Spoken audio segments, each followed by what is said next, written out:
Selles audioartiklis keskendun täna 3 teemale. Esiteks, miks me kogeme stressi, ka siis, kui töö ise ei ole stressirohke? Teiseks, räägin oma enda kogemusest tööstressiga ja kuidas ma sellest välja tulin. Ja kolmandaks, räägin õpitud abitusest ja selle seosest tööstressiga. Head kuulamist! Selle audioartikli aluseks on üle 40 aasta mahukaid uurimustöid, mille peamiseks initsiaatoriks on olnud üks positiivse psühholoogia rajajaid, professor Martin Seligman, ja minu enda isiklik töö iseenda mõtlemise muutmisel, mis algas juba aastal 2002 ja kestab tänaseni.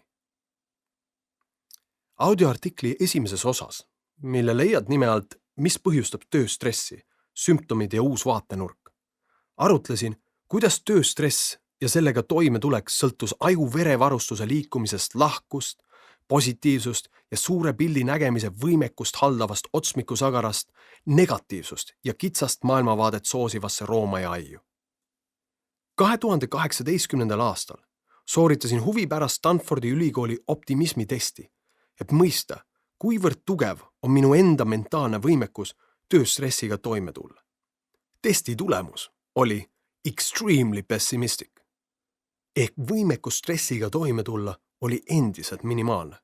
Teisisõnu, võitis minu rooma ja aju, inimese aju ligi 100% kordadest ning empaatilisest endasse ja teistesse suhtuvast alarist sai tige pessimist.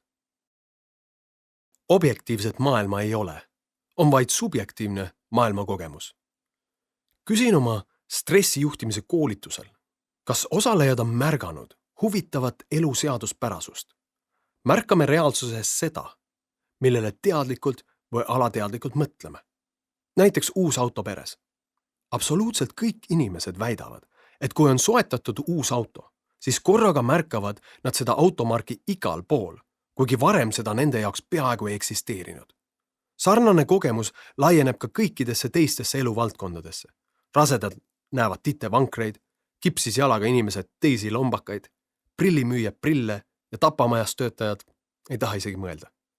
Seda, mis on alateadvuse jaoks oluline, märkame ka oma keskkonnas. Kusjuures inimesel ei ole siinkohas endal valikut. Keegi ei tee midagi selleks, et oma automarki tänaval näha. Märkamine lihtsalt toimub, vaba tahte väliselt. Kuid evolutsioon ei arendanud 130 miljardi arenguaasta jooksul välja ainult inimese võimet näha asju, vaid sarnane süsteem toimib kõige puhul, mida inimene oma elus kogeb. Kui apteeker näeb jalutades asfaldil vedelevaid tablette, siis tööstressis olev inimene näeb järjest rohkem põhjuseid, miks veelgi enam stressi tunda. Tema negatiivne mõtlemine liigub justkui ühelt objektilt teisele. Möödusin mõne kuu eest ühe kontorihoone ees suitsupausil olevatest inimestest. Kuulsin, kuidas naine ütles, "Vau, kui ilus ja selge taevas täna on." Mille peale tema kõrval seisev mees vastas, "Kuradi külm Eesti kliima."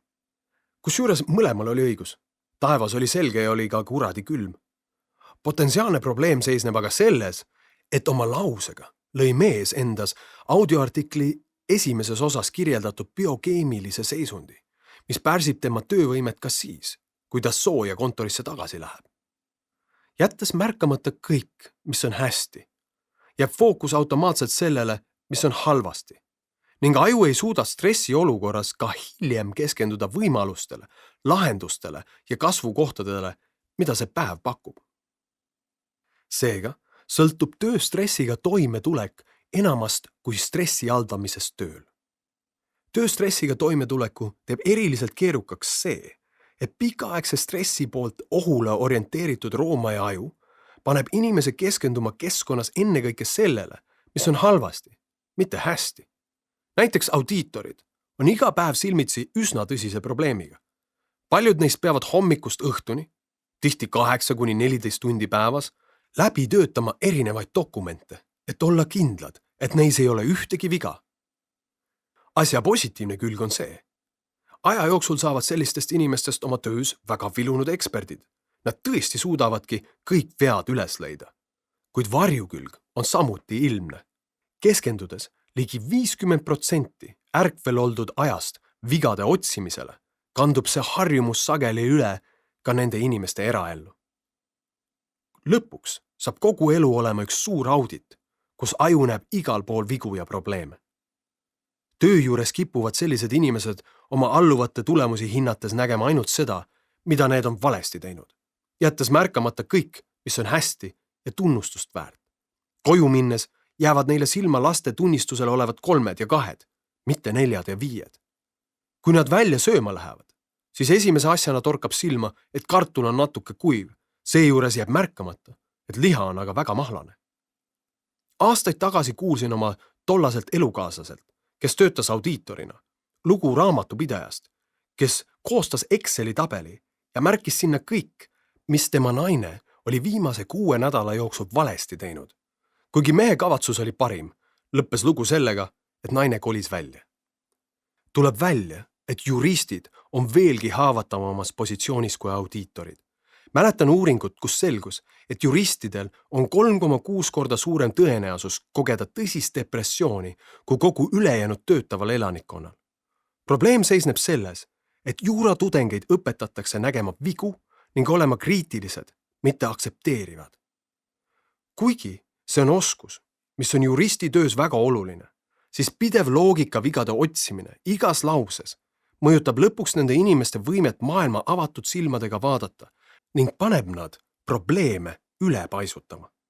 See omakorda on kiireim viis depressiooni ja ärevuse kogemiseks, mis ringiga mõjutab nende tublide inimeste kodust elu. Rääkisin kord ühe advokaadiga ja sain teada, et paljudele selle valdkonna inimestele on tõsiseks probleemiks see, et nad ei suuda ka kodus advokaadi rollist välja astuda. Näiteks kui laps tuleb hiljem koju, siis võib töörolli kinni jäänud issi teda küsitleda nagu kohtus. Sa väidad, et olid kuni kella 17:30 kinos ja tulid pärast seda otse koju. Palun selgita mulle aga, kuidas on võimalik, et sa jõudsid koju alles kell 18:45. Kuid see ei ole nii ainult audiitorite ja juristide puhul. Töö tuleb koju kaasa ka paljudes teistes ametites. Teeninduskoolitajana ei suutnud ma ise ühel hetkel enam väljas söömist nautida, sest nägin igal pool, mida teenindajad võiksid paremini teha. Sportlased võistlevad oma sõprade ja lähedastega. Paljud sotsiaaltöötajad ei usalda mehi. Finantssektori inimesed näevad riski kõiges, millega nad kokku puutuvad. Juhid kipuvad juhatama vägesid ka kodus. Kuid ka juhid võivad olla tööstressi käivitajad. Lake Brunham, kes analüüsis enam kui 16 000 tippspetsialisti lahkumisavaldust, leidis, et üks peamisi tööstressi allikaid ja ühtlasi ka põhjus, miks inimesed töölt lahkuvad, seisneb selles, et andekad töötajad ei saa piisavalt palju, piisavalt sagedasti ja piisavalt kiiresti tunnustust.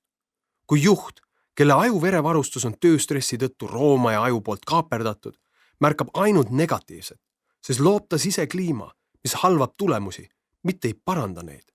Stressis juhi vihaga lausutud sõnad saadavad nüüd ka töötaja ajusse ohusignaali, mis aktiveerib ka tema rooma ja aju ning suurendab seeläbi kõikide kalduvust käituda irratsionaalselt.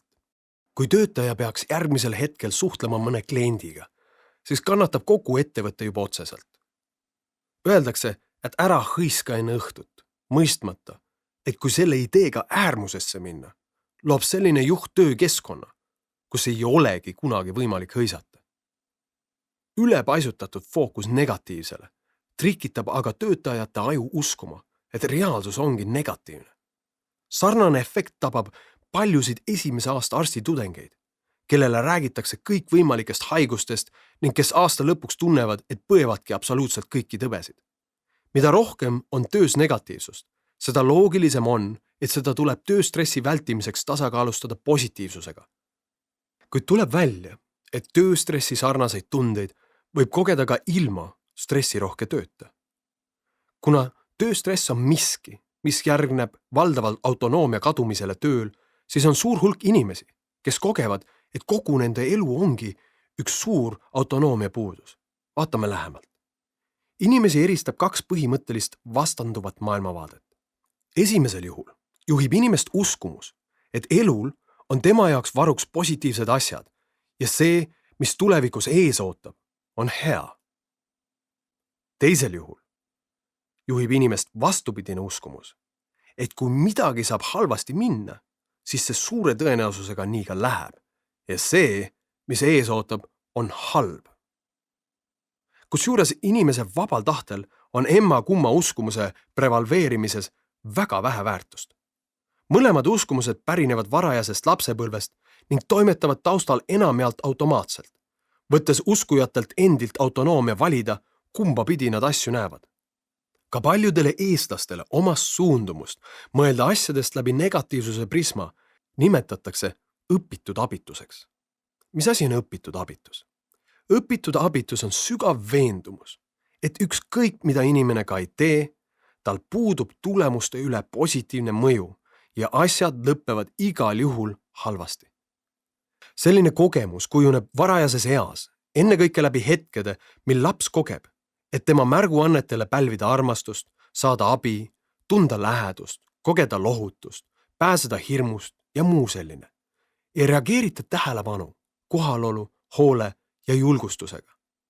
Selle tulemina tekib inimeses varakult uskumus, et ükskõik mida ta ka ei tee, soovitud tulemust nagunii ei tule. Ehk kontroll elu üle puudub.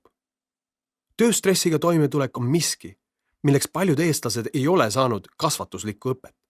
Tööstress ja sellega toimetulek on oluliselt keerulisem neil, kelle lapsepõlve kodudes puudus vanemlik soojus ja tugi.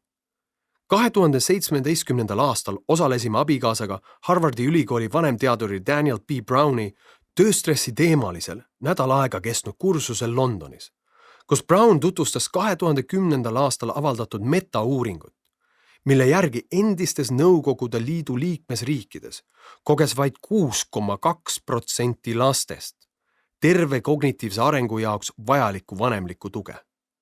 Seetõttu on suur tõenäosus, et ligi 94% eestlastest võivad olla pessimistid ja kogeda tööstressile omaseid tunnuseid ilma, et nende töö ise oleks stressirohke. Vahet ei ole, kas negatiivsuse allikaks on kasvatuslikud puudujäägid lapsepõlves või autonoomia puudumine töö juures. Mõlemal juhul töötab aju valdavalt võitle-põgene režiimil ning inimene on oma mõttemaailmalt vaba tahte väliselt pessimistlik. Browni jagatud uuring selgitab nii mõndagi Eesti ühiskonna ja inimeste kohta, kuid lootust andev on asjaolu, et sõltumata kasvatusest ja tööst saab iga inimene teha väga palju ära selleks, et õppida märkama ja muutma oma negatiivset mõttestiili optimistlikumaks. Siit ka termin, õpitud optimism, millest räägingi põhjalikult järgmises ja ühtlasi selle audioartikliseeria viimases osas nimega Kuidas muuta stress enesearengu instrumendiks. Ma loodan siiralt, et selle audioartikli kuulamine oli sinu jaoks väärtuslik aeg. Ja kui see nii oli, siis kutsun sind ka kuulama minu täispikka audioraamatut Ratsionaalne emotsionaalsus, tugevad tulemused pehmetest tegudest, mille info ja lingi leiad minu kodulehelt alarojastu.com.